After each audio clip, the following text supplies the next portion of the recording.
Olá, sejam muito bem-vindos ao programa Pauta Aberta, a partir de agora aqui na sua TV Evangelizar.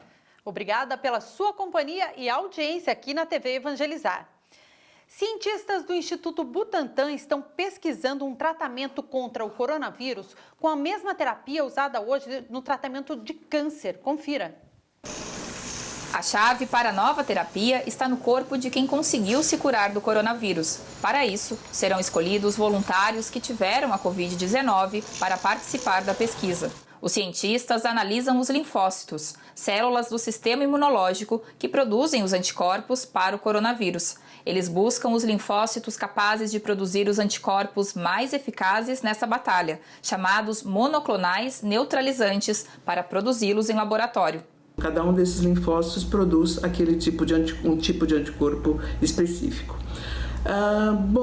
Aí no trabalho de engenharia genética nós utilizamos esses genes para transfectar uma célula que nós usamos de rotina no laboratório, que é chamada de célula hospedeira, capaz de receber esses genes transfectados e produzir então os anticorpos em grande quantidade. O princípio é o mesmo da transfusão de plasma de pessoas já curadas para outros pacientes. A diferença é que a transfusão é uma opção imediata de tratamento e depende de doações constantes. Já a identificação dos anticorpos neutralizantes deve levar 1 ano, mas traz resultados mais promissores. Nós apostamos nos anticorpos porque são as proteínas do sistema imune que reconhecem especificamente o agente agressor. São nossas proteínas de defesa. O uso de anticorpos, de preferência antes do paciente atingir então esse quadro extremo, ele pode frear a ação do vírus, pode frear o quadro inflamatório e a necessidade de intubação. A ideia central é que, sendo um tratamento específico, possa evitar mortes e também tempos extensos de internação. O uso de anticorpos tem o nome de imunoterapia e já é feito em alguns tratamentos de câncer e de doenças autoimunes. O Instituto Butantan deve inaugurar ainda este ano uma fábrica para fornecer imunoterápicos ao Sistema Único de Saúde. E agora nós vamos passar então para ter uma fábrica, vamos produzir isso, um medicamento que é muito importante para os pacientes do SUS. É um medicamento muito moderno, tem alto custo e essa fábrica vem exatamente para atender essas necessidades. E uma grande preocupação nesse momento de pandemia é com o aumento de casos de acidente vascular cerebral, o AVC. Eu gostaria que você ouvisse então esse recado e principalmente as orientações da médica Gisele Sampaio Silva. Meu nome é Gisele Sampaio Silva, eu sou médica neurologista do Hospital Israelita Albert Einstein. E hoje eu estou aqui para a gente conversar sobre o que fazer frente a sintomas neurológicos agudos na época da pandemia da Covid-19. Então, com muita razão, muitos pacientes estão com muito medo de comparecerem ao hospital, mas infelizmente, durante a pandemia da Covid-19, outras doenças continuarão acontecendo. E algumas doenças não podem esperar para ser tratadas. E uma delas é uma doença neurológica que se chama acidente vascular cerebral. A recomendação é que se você tiver ou algum familiar tiver algum sintoma sugestivo do AVC, como, por exemplo, fraqueza súbita de um lado do corpo, dificuldade para falar, dificuldade para enxergar de um ou ambos os campos visuais, ou dor de cabeça, cefaleia súbita, que se procure sim um hospital de maneira rápida, porque só o atendimento rápido pode mudar o prognóstico dos pacientes nessas situações. Em algumas outras situações, o atendimento pode esperar, mas frente a sintomas neurológicos agudos, a nossa recomendação é ainda que se procure sim um atendimento médico o mais rápido possível. Isso pode fazer a diferença no prognóstico final do paciente. Por outro lado, se você tem uma doença neurológica crônica, como por exemplo, enxaqueca, esclerose múltipla, essas doenças devem ser acompanhadas. Procure sempre a assistência do seu médico, converse com ele. Hoje existem ferramentas como telemedicina. Não deixem que as doenças se agravem e não deixem de procurar assistência médica, mesmo de maneira virtual, durante a pandemia da Covid-19, para que as situações não se agravem ao longo do tempo. Vanessa, vale a pena lembrar que essa semana mesmo, né, nós trouxemos aqui um médico vascular falando do AVC e dizendo, né, uma situação tanto quanto atípica, que é a confusão que as pessoas fazem com sintomas do coronavírus com o AVC e as pessoas ficam em casa, né? Exato, porque teve essa recomendação no início da crise, não é, Rafael? Fique em casa, só vá no hospital se você estiver passando muito mal. Mas, gente, aumentou o número de mortes por infarto e AVC, porque as pessoas estão demorando para pedir socorro. Então, por favor, se você passar mal, procure ajuda médica, não é? Sem dúvida. A gente sabe que doação de órgãos pode salvar vidas, mas será que quem morre por coronavírus pode ser um doador? Quem responde para a gente é a doutora Ana Escobar. Quem faleceu por Covid pode ser doador de órgãos? Não, pessoal. Por quê? Porque o Covid é uma doença causada por um vírus, portanto é uma doença infecciosa. Portanto, os órgãos da pessoa podem estar contaminados. Então, esses órgãos não podem ser transplantados em outra pessoa. E olha só que boa notícia, mais de 1.400 soldados da Força Nacional vão receber a proteção individual, uma proteção essencial nessa época de coronavírus. A expectativa é de que até o próximo sábado, todos os 1.440 homens da Força Nacional de Segurança Pública recebam os equipamentos de proteção individual contra a Covid-19. São máscaras, álcool em gel, avental e óculos de proteção para evitar a contaminação dos policiais que atuam em 52 operações espalhadas pelo país. 6 em reserva indígenas, presídios federais, área de preservação ambiental, policiamento urbano no programa do Em Frente Brasil e combatendo o crime transfronteiriço. De acordo com o comandante, os equipamentos são suficientes para atender o efetivo por 60 dias e podem ser repostos se for preciso. E para que os chamados EPIs cheguem logo a todos os agentes, a Força Nacional conta com transporte por terra e ar. Nós temos ônibus, temos caminhões para fazer essa distribuição e as nossas atuações, as operações de fronteira, a gente vai contar com a ajuda da Polícia Federal, com os aviões da Polícia Federal para fazer chegar esses equipamentos nas nossas operações de combate a crimes da fronteira que o Brasil faz com outros países da América Latina. 2 publicitários de Maringá, no noroeste do Paraná, Walter Tomé e Vanderlei de Oliveira Cirino, da agência Sol Propaganda, produziram um vídeo sobre o isolamento social. E olha que legal, essa semana o vídeo se classificou entre os melhores comerciais do mundo. Vamos ver juntos?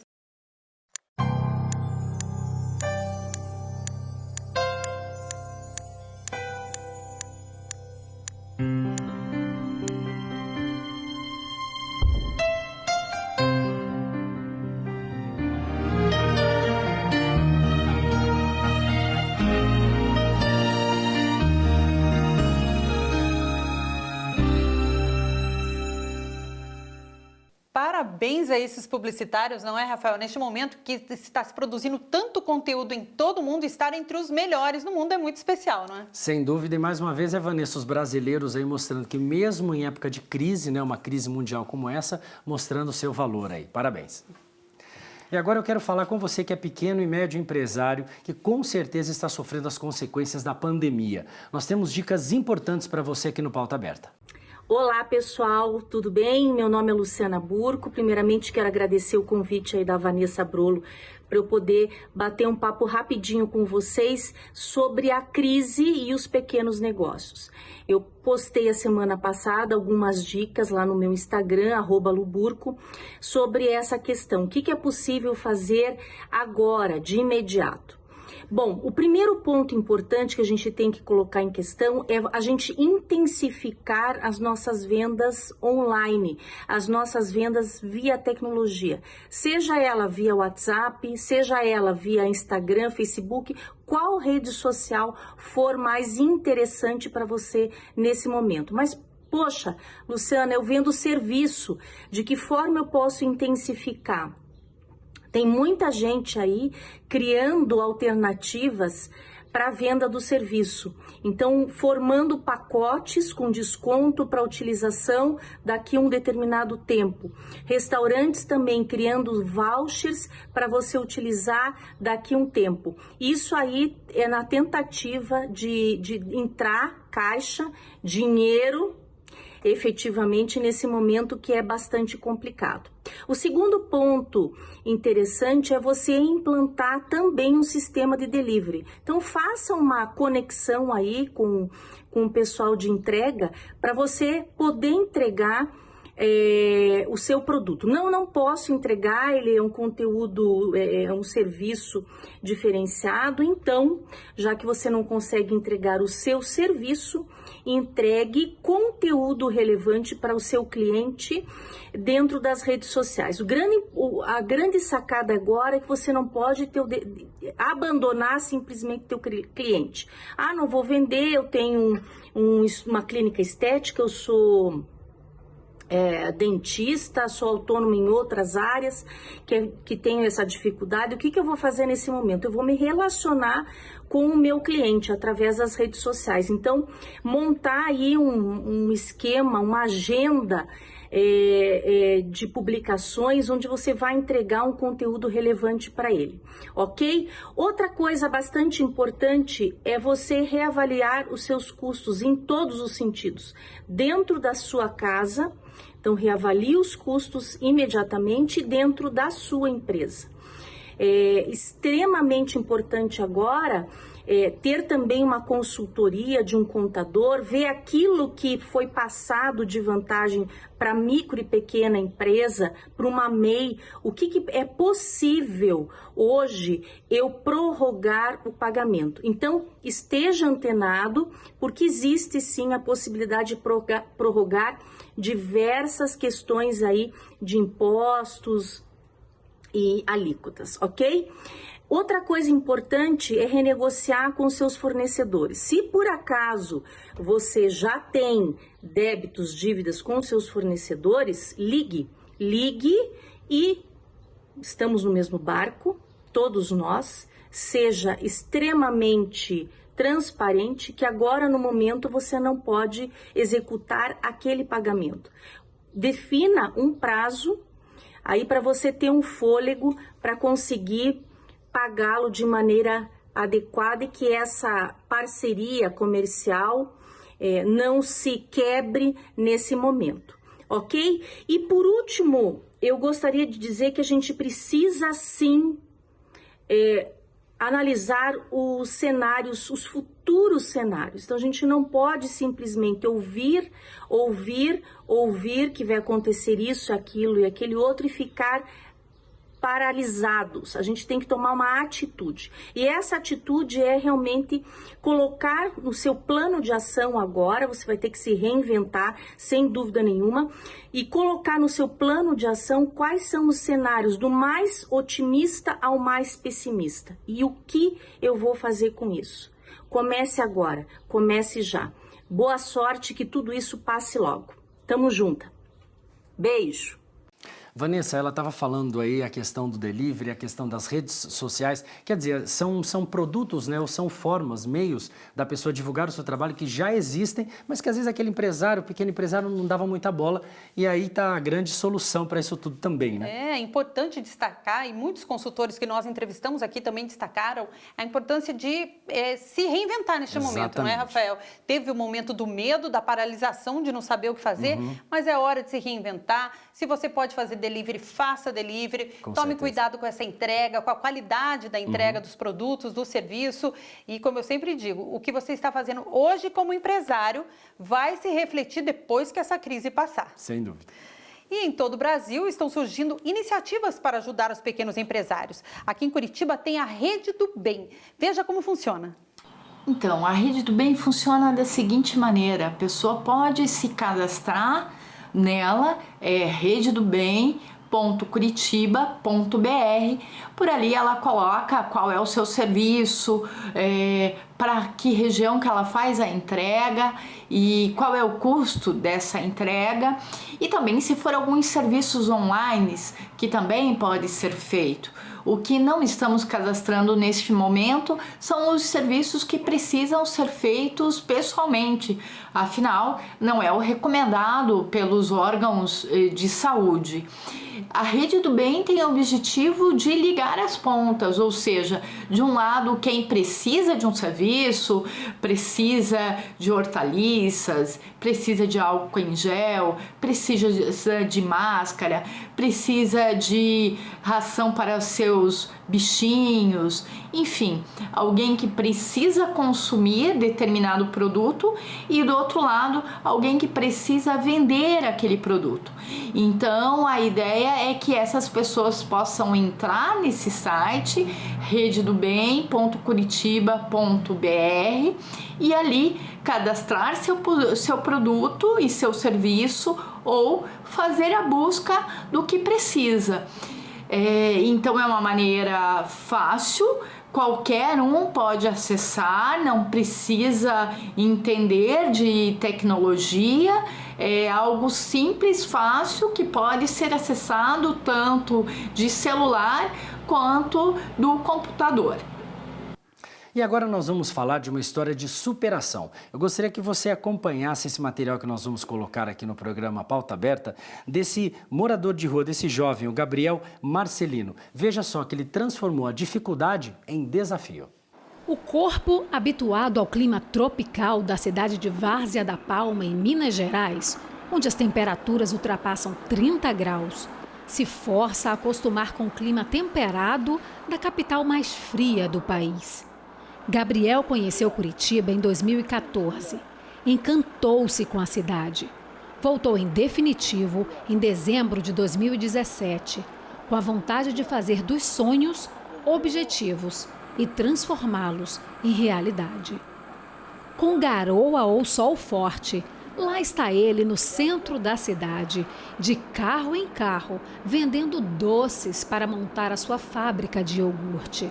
Estava trabalhando fazendo iogurte, mas procurei formalizar minha empresa, parei de fabricar o iogurte, acabou o meu dinheiro e infelizmente eu acabei ficando na situação de rua. Teve que devolver a casa alugada e conheceu a dura realidade da rua. Aos 30 anos, vê as dificuldades como ferramenta de transformação.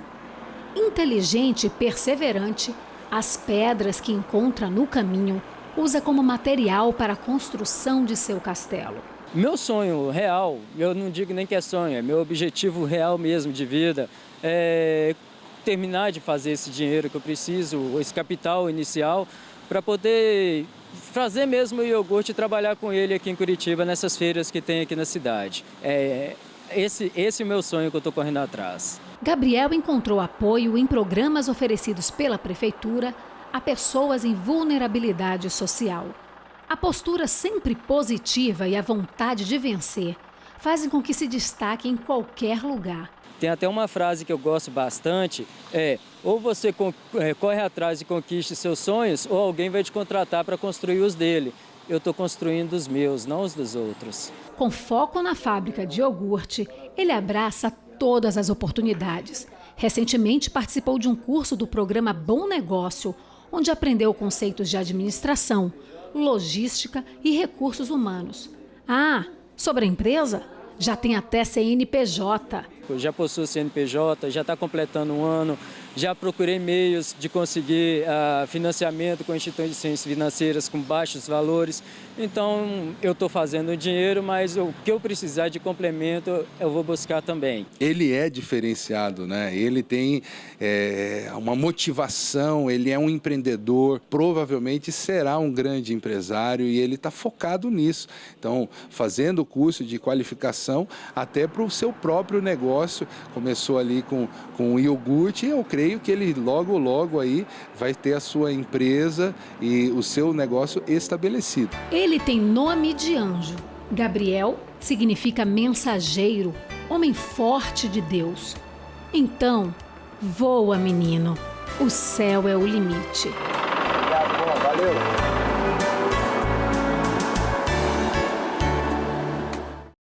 O turismo turismo foi um setor fortemente atingido pela crise do coronavírus. Aqui no estúdio a gente conversa sobre esse assunto com André Luiz Macias, ele é empresário na área de turismo. Olá, André, seja bem-vindo. Muito boa tarde, Vanessa, Rafael, telespectador, boa tarde. Olá, André, muito obrigado por ter aceito o nosso convite. André, a gente tem falado muito aqui no nosso programa, o Pauta Aberta, falando sobre o pequeno empresário, o médio empresário, tem sofrido, né, de uma certa forma, com o coronavírus. Como a Vanessa mesmo disse, o pessoal da área de turismo, o segmento de turismo foi muito afetado.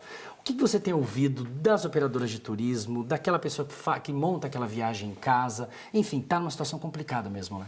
Está numa situação complicada, Rafael. Eu acho que o setor de eventos e o de turismo foram os primeiros também, a parar e serão os últimos a voltar. Olha isso. Né? Eu acho que tá todo mundo, a gente sente, é uma cadeia, né? O turismo hoje ele responde por praticamente 11% do PIB. Então, é uma indústria muito grande. Se envolve não só os pequenos agentes de viagens, as operadoras médias e grandes, mas sim as companhias aéreas, as cadeias hoteleiras, é toda uma indústria que está afetada, né? Você vê aqueles grandes resorts do Nordeste hoje fechados, as companhias aéreas com 95% dos voos parados. Nós temos uma operação lounge no aeroporto Afonso Pena de Curitiba. A operação hoje é menos de 5%.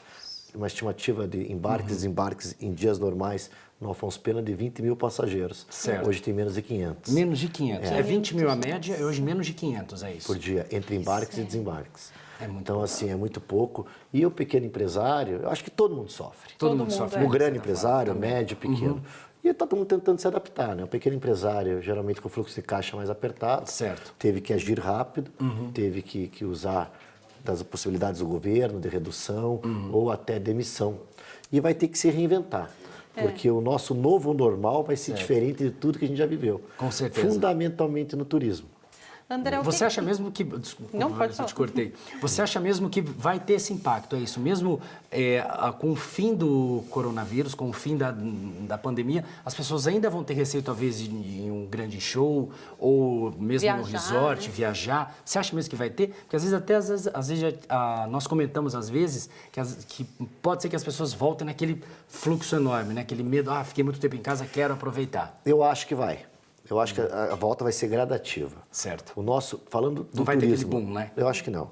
No turismo, na minha opinião, vão começar por viagens mais curtas, viagens domésticas. As pessoas vão preterir de fazer viagens mais longas para outros países, porque não se sabe se vem uma segunda onda. As pessoas de mais idade têm que ter mais cuidado. Eu acho que os jovens, até 35, 40 anos, vão voltar a viajar antes, mas inicialmente doméstico. Isso não só no Brasil, isso em todos os países. Então, o Brasil tem grandes opções. Tem aí Nordeste, tem aqui no nosso estado, Foz do Iguaçu, né, entre outras tantas que a gente podia discorrer aqui. Então, acho que vai começar por aí, mas de forma gradativa.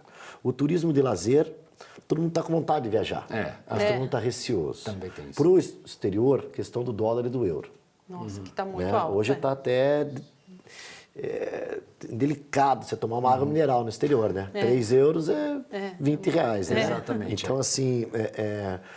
ficou para poucos. Então, eu acho que a volta vai ser gradativa. Falando de eventos, aglomerações, daí eu não quero nem prever. Não dá nem para pensar. André, a gente começou o ano, todo mundo comemorando o número de feriados, né? Todo mundo... E hoje é feriado, né? Exato. E daí? E agora, todo mundo em casa. Não tem muita diferença de hoje para amanhã, para todo mundo fala, vai ser feriado. Então tá. Ficamos em casa. André, em relação a essa reinvenção que você disse, né? O que você que é do setor, os empresários estão fazendo neste momento? Tem como se manter de alguma maneira, fazer algum planejamento? Eu sei que alguns hotéis até em Foz do Iguaçu estão reformando, estão aproveitando esse momento para reformar, mudar as instalações. O que tem sido feito assim no Brasil? Eu acho que se divide em duas respostas. A primeira é que é muita informação que nós temos com muita desinformação. Certo. E o segundo que se eu achar alguma coisa, eu estou mentindo, porque ninguém pode achar muita coisa, né? Então, assim, mas dentro disso, o que eu imagino? As empresas, agências de turismo, os operadores vão ter que se reinventar. Eu acho que ou elas vão ter que se tornar online 100%, aquela história de ser offline, ser presencial e ir para o online, não, ou vai ser online ou não vai ser. Entendi. Eu acho que as vendas vão ser muito mais online. E fora, a segunda parte da resposta é o seguinte, tanto hotelaria, quanto aviação, quanto cruzeiros, e uma parceria do privado com o público vão ter que criar um novo normal. Que é com restrições, que é com distanciamento, com cuidados, que é com cuidado com a higiene. Então, um álcool gel, o mínimo do mínimo. Certo, mas imagine uma academia de um hotel, uma academia de um navio. Complicado. Né? Como é que vai ser isso? Como é que vai ser aqueles buffets de resort? Então, é tudo muito diferente. Todo mundo trabalhava, você cria um hotel hoje com 500 leitos. Você trabalha com uma ocupação para ter lucro. Hoje você vai ter que trabalhar com quantos % disso? E ter o efetivo de colaboradores. E o preço. O mercado vai acompanhar um preço alto ou vai ter que fazer promoções? E essa promoção vai pagar? Então, assim, é tudo muito dia após dia, nós vamos ter que ir vivendo e se adaptando. Eu acredito que vai voltar. Eu sou um otimista por natureza. Com certeza. Eu acho que tem que primeiro cuidar da saúde para depois voltar a economia. Não existe economia sem saúde. Exato. É uma posição de economia. Acho que vai voltar. Mas vai ser um novo normal. Esse é o termo que eu tenho usado. Com certeza. André, e também uma dúvida é de muitas pessoas. Aquela pessoa que já comprou, exemplo, um pacote, vamos colocar aqui para Cancún, enfim, que seja em setembro, outubro, talvez tenha aquele receio. Você acha que as operadoras, de uma certa forma, já estão pensando talvez em devolução de dinheiro ou talvez essa viagem fique aberta, reagendar? Como que a pessoa pode agir? Existe uma campanha no turismo, entre toda a indústria do turismo, que a operadora nada mais é que ela monta, ela revende a passagem aérea, que revende o hotel, que revende o passeio. Então, ela tem fornecedores por trás. Existe uma campanha para não cancelar, para remarcar. Isso, eu já vi essa campanha. Existe até uma medida provisória do governo federal para não devolução, que você pode remarcar em tanto tempo, etc.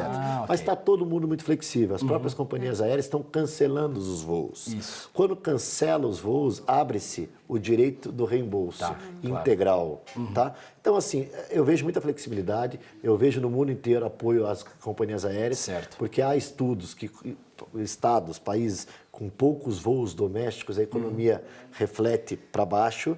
Então, a companhia aérea, a logística aérea tem que existir para a economia do próprio país. Então, você vê nos Estados Unidos o Trump, vê aqui o Brasil já sinalizando, no mundo inteiro, com subsídios, com apoio às companhias aéreas, para que a economia possa andar do país como um todo. Então, eu acho que todo mundo tem que ser flexível. E também o consumidor final. Sim, né? Entender também entender, o outro lado. Né? Que ninguém porque a gente, como ser humano, às vezes, você tem que fazer isso, mas na sua empresa você não fez, né? Então você tem que entender que ninguém tem caixa hoje para devolver com certeza o faturamento não existe em 30 dias que você fez em um ano. Exatamente, verdade. Tá certo. André, muito obrigada pela sua entrevista, por ter vindo aqui. E boa sorte para todo mundo. Para todos nós, vamos trabalhar e eu acho que a gente vai dar a volta por cima. Eu tenho certeza disso. Muito obrigado, André. Boa tarde, Fernando. Nós vamos para um breve intervalo. Daqui a pouquinho a gente volta com o programa Pauta Aberta para todo o Brasil, aqui na TV Evangelizar.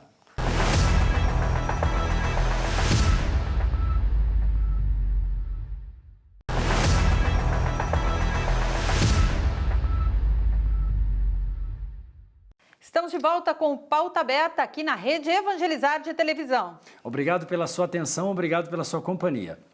E agora um dado preocupante. No estado de São Paulo, onde é o epicentro do coronavírus no Brasil, a adesão nos últimos dias ao isolamento social foi de apenas 48%. Acompanhe. No começo, quando nós começamos a discutir o isolamento social, nós nos baseávamos em trabalhos e experiências de outros países. Agora, os nossos números são contundentes. Se você tem um isolamento social de 50% a mais, você tem um impacto na curva de infectados, de doentes e de óbitos. A menos é muito difícil. E quanto mais, melhor. Esta equação ela está feita. Mas eu quero reiterar a importância das pessoas continuarem em casa. É chato, não é bom, mas é absolutamente fundamental.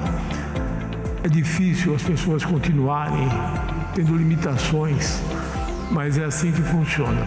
Eu acabei de dar uma entrevista dizendo que não há plano B. Nós temos o plano A, que é este. Então, neste momento, eu reitero essa necessidade e também a minha preocupação. A gente sabe que não é fácil, gente, mas neste momento, a única prevenção para o coronavírus é o isolamento social. Você vai conferir agora algumas dicas de um psicólogo. Ele tem dicas para que este convívio em casa seja mais tranquilo neste momento. Olá, Agora, nesses tempos de isolamento, é interessante nós tomarmos algumas atitudes, em especial em família. Estabelecemos algumas rotinas fixas, concretas, de hora em hora. Literalmente nos prepararmos como se estivéssemos em dia normal de semana. Tomar um imenso cuidado para a gente não repetir a ideia de que hoje é um final de semana, que é um sábado, e a gente não vai se vestir, a gente vai brincar e a gente vai beber nos intervalos, mas que literalmente a gente possa ter atitudes claras, bastante concretas de fazermos ações, temos rotinas de hora em hora, trocarmos de roupa, usarmos roupa normal do dia de semana, marcarmos horário de almoço, horário de janta, nos organizarmos, temos todo o nosso asseio, todo o cuidado pessoal que faríamos normalmente. Isso é bastante importante.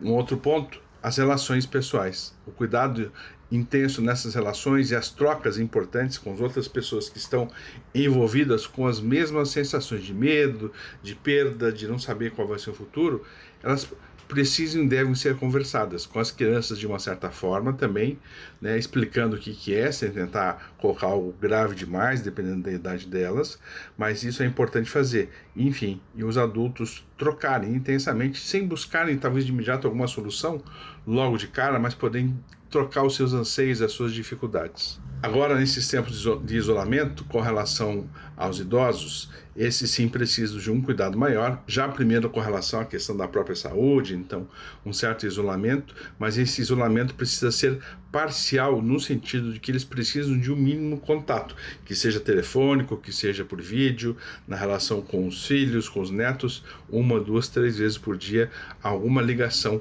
um contato mais importante. Muitas vezes mesmo por telefone fixo, por uma maneira direta, de apenas perguntar e permitir que eles falem como estão se sentindo, né? Sem que a gente possa agravar ou fazer qualquer julgamento. Isso é bastante importante nesse momento. Essas pessoas idosas, elas estão normalmente mais carentes e estão precisando de um contato maior, sim. Em vários estados já é decreto o uso de máscaras em locais públicos. Porém, o uso incorreto dessas máscaras pode aumentar a contaminação do coronavírus. As máscaras impedem a disseminação das gotículas de saliva pelo ambiente e o contato com elas. No caso das feitas em casa, dê preferência às de algodão, com 2 camadas de tecido. Elas são reutilizáveis e individuais, mas antes de usar, tem que limpar as mãos e adaptá-las bem ao rosto. A máscara de tecido, ela não protege contra infecção, ela apenas reduz a quantidade de partículas que a gente deixa ao falar, ao espirrar ou ao tossir. Apenas o uso de máscara ela não é suficiente para a gente prevenir a transmissão das infecções. Existem outras medidas importantes, como a higienização das mãos e a etiqueta respiratória. A proteção dessas máscaras dura em média 3 horas, que é quando elas começam a ficar úmidas. Mas tem muita gente usando errado e contaminando o tecido bem antes disso. Por exemplo, assim, quando abaixa a máscara deixando o nariz descoberto ou quando solta uma das tiras ou coloca no pescoço. E também não pode ficar tocando na parte da frente da máscara. Se for ficar muito tempo na rua, carregue sempre uma máscara de reserva. Na hora de trocar, guarde a usada num saco plástico e ao chegar em casa, higienize corretamente. Deixe de molho por 30 minutos numa solução com água sanitária. Depois lave com sabão neutro e coloque para secar.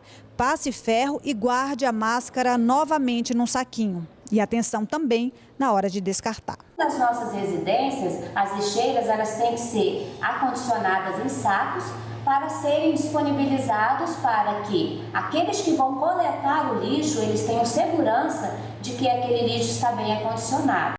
Rafael, e eu tenho visto algumas situações nas ruas que realmente assustam. Gente, colocando a máscara aqui no pescoço, muita gente abaixando a máscara para fumar, quando fumar é um risco, principalmente nesse momento. Então, tem que cuidar dessa máscara no dia a dia. Tem que cuidar, Vanessa. Uma coisa que a gente observa, até a gente mostrou há pouco aí, né, a adesão do coronavírus no estado de São Paulo, melhor, o isolamento, né? Quer dizer, a gente observa que as pessoas estão afrouxando, principalmente com relação aos cuidados de higiene, né? Isso é muito e a máscara, você usou, tem que trocar durante o dia, então você tem que ter 2 ou 3 máscaras e no final do dia tem que lavar, tem que usar água sanitária, para que no outro dia você tenha máscaras limpinhas e protegidas para usar no dia a dia. É isso aí. Uma parceria entre a TV Evangelizar de Maringá e a Rádio Colmeia arrecadou alimentos e chocolates para famílias carentes do município de Floresta. Olha só. Fundada em 1966 no município de Floresta, na região noroeste do Paraná, a obra de assistência social Papa João 23 atende 120 crianças de 6 a 16 anos, com inúmeras atividades no contraturno escolar. O carisma nosso é amar o coração de Jesus, ensinar as pessoas a conhecer o coração de Jesus, e essa ternura do coração de Jesus, esse amor do coração de Jesus, nós somos convidadas também a repetir esse gesto de Jesus, de acolher as crianças, acolher aqueles que mais precisam, acolher o pobre, o necessitado. Nesta casa, no Conjunto Pantanal, moram 6 pessoas. Os adultos trabalham o dia todo e as crianças passam meio período na obra. Lá elas almoçam, tomam café e participam de oficinas e projetos. Uma ajuda valiosa para famílias carentes. A obra representa muito para a minha família, por quê? Porque é um contraturno que nós teríamos que arcar para alguém pagar, você está entendendo? E eles tratam muito bem as crianças, elas almoçam antes de ir para a escola, tem tudo certinho, eu não tenho o que reclamar. Então a obra para mim significa muita coisa na minha vida. Com a pandemia do novo coronavírus, a entidade ficou vazia e as crianças acabaram ficando sem ganhar uma lembrancinha de Páscoa. Mas graças a uma parceria da TV Evangelizar e da Rádio Colmeia, mais de 210 caixas de bombons foram doadas para a obra e vão fazer a alegria da criançada. Antes da Páscoa, nós fazemos assim uma convivência, alguns momentos assim de espiritualidade também, vivenciado com eles, a ceia, né, alguns momentos, e tem aquele momento gostoso também de receber o chocolate. Mas esse ano não foi possível e eles todos estavam esperando. Então, graças a Deus que vocês tiveram essa sensibilidade também, olharam para a nossa entidade, né, e nos atenderam. Que bom que vocês. A gente agradece realmente de coração, tanto a vocês que estão promovendo isso, quanto aqueles que foram os doadores também desse doce, desse chocolate, dessa caixa de bombom. Realmente nós, assim, de coração, a gente agradece. Além das caixas de bombons, foram doados ovos de Páscoa, barras de chocolate, pirulitos, balas, bolachas e outros doces. A solidariedade é muito importante nesse momento da pandemia, porque a gente está isolado de modo social, mas a gente está perto também nas redes sociais, na maneira de se aproximar deles com palavras e também com gestos, como vocês estão fazendo hoje. A Associação Evangelizar é Preciso já desenvolve esse trabalho durante o ano inteiro. Realmente marca já da obra Evangelizar esta responsabilidade social. E várias entidades, ainda mais neste momento, estão sendo atendidas pela obra Evangelizar e hoje a obra Papa João 23, aqui na cidade de Floresta, sendo beneficiada também com essa ação. Graças ao povo de Deus, que sempre tem um coração generoso. Está começando hoje o Maio Amarelo. O Maio Amarelo é o mês de conscientização aos acidentes de trânsito em todo o mundo.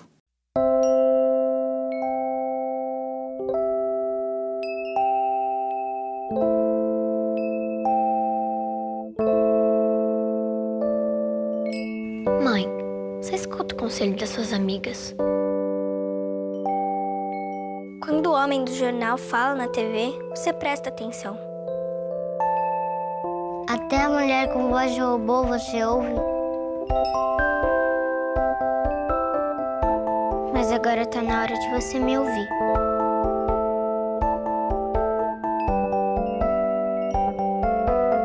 Mãe, quando você sair pra beber com as amigas, deixa o carro na garagem. Ô pai, deixa pra atender o celular depois da viagem. Pai, andar tão rápido é perigoso. A placa de pare é pra gente parar. Pai, não esquece de usar o capacete. Respeita quem tá andando de bicicleta. Pai, não passa no sinal vermelho. Quando tem gente passando na faixa, respeita.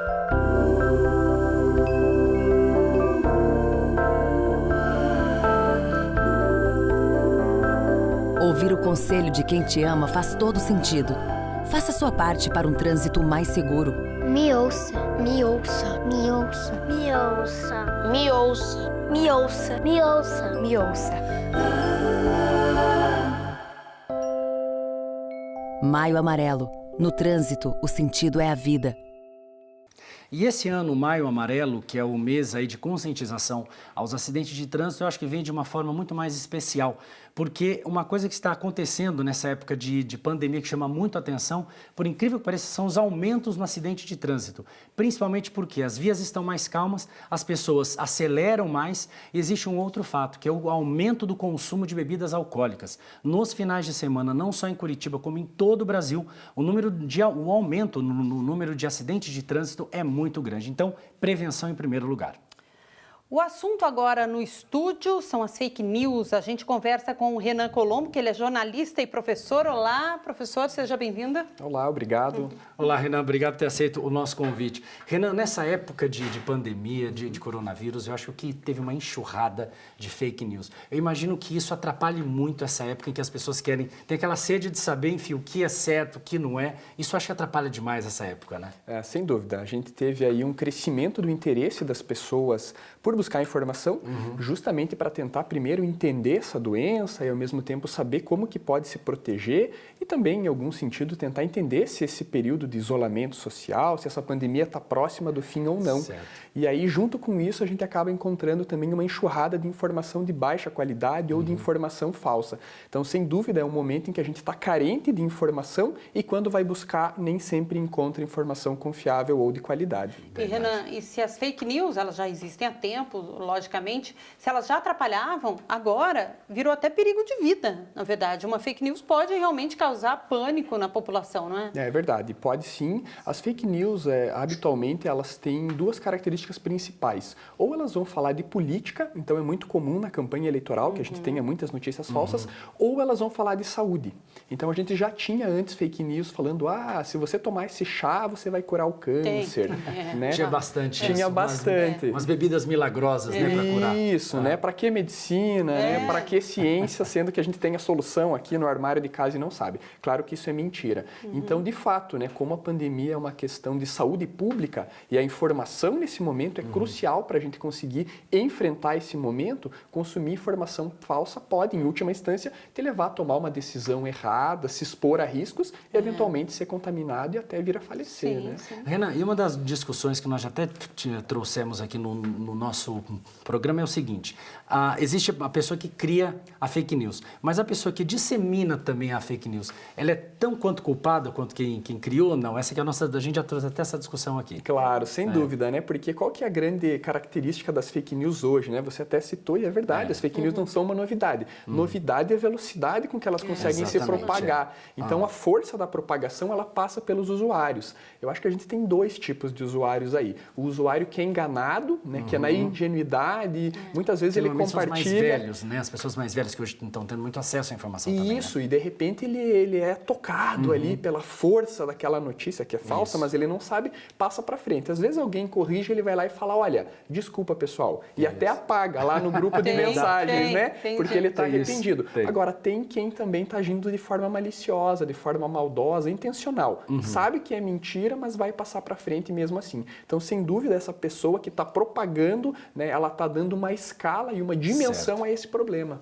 Renan, como que a gente pode ajudar quem está em casa explicando como identificar uma fake news? Tem uma maneira de identificar? Tem. A gente pode seguir uma receita bem simples, né? Primeiro, é a gente sempre ficar atento à fonte dessa informação. Sim. É um site que a gente conhece, né? É um site da imprensa profissional, uma emissora de televisão conhecida, ou de repente é um site do qual eu nunca ouvi falar. Se é um site do qual eu nunca ouvi falar, não significa que é fake news, mas é um indício. Vale a pena a gente ficar alerta. Outra coisa importante é a gente observar, eventualmente, erros nessa mensagem. Erros grosseiros de português, erros grosseiros de pontuação, erros de ortografia. Né? A TV, Evangelizar aqui, produz jornalismo profissional. A gente sabe que esse tipo de coisa não acontece. Se isso estiver na mensagem, fica alerta. E eu acho que uma terceira dica, que é uma dica, assim, que é muito eficiente, é a gente buscar na própria internet. Né? Então, vai lá no Google, joga lá, recebeu, joga, vai conferir. Coloca o título da mensagem, se for uma mensagem de texto. Se é uma mensagem, de repente, em formato de vídeo,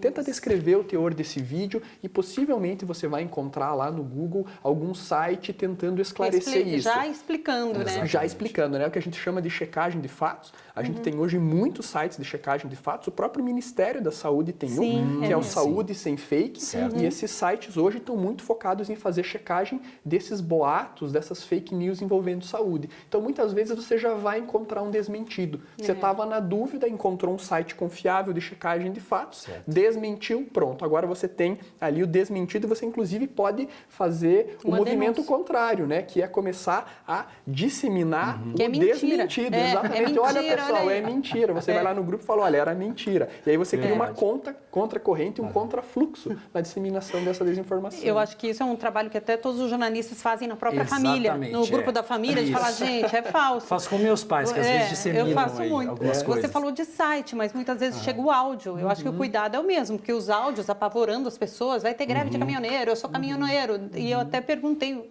para minha mãe, eu falei, mas quem é o caminhoneiro? Quem que assinou a mensagem? Sou caminhoneiro de tal lugar, meu nome é tal, meu telefone é tal. Nunca tem, né? Tem que ficar atento a isso, né? É verdade. Não, você falou muito bem, né? E muitas vezes as pessoas acabam já procurando a gente para checar, né? Eu tenho alguns amigos que não são jornalistas que falam, olha, dá uma olhada para mim aqui, que eu quero compartilhar lá no grupo, mas eu preciso do teu aval primeiro, né? Bom, esse foi consciente. Exatamente, mas você tem razão. Assim, áudios e vídeos, eles são um pouquinho mais difíceis de a gente desmentir. Né? Isso a gente chama de deepfake, é considerado o próximo estágio das fake news. Nas últimas eleições de 2018, a gente teve bastante fake news, mas elas eram essencialmente textos ou então fotos, que eram adulteradas. Manipuladas. Agora, para as próximas eleições, especialmente o ciclo presidencial, né, 2022, a expectativa é que a gente tenha bastante conteúdo de vídeo e de áudio falsificado, porque hoje já existem softwares que permitem essa falsificação e é muito difícil a gente perceber se é verdadeiro ou não.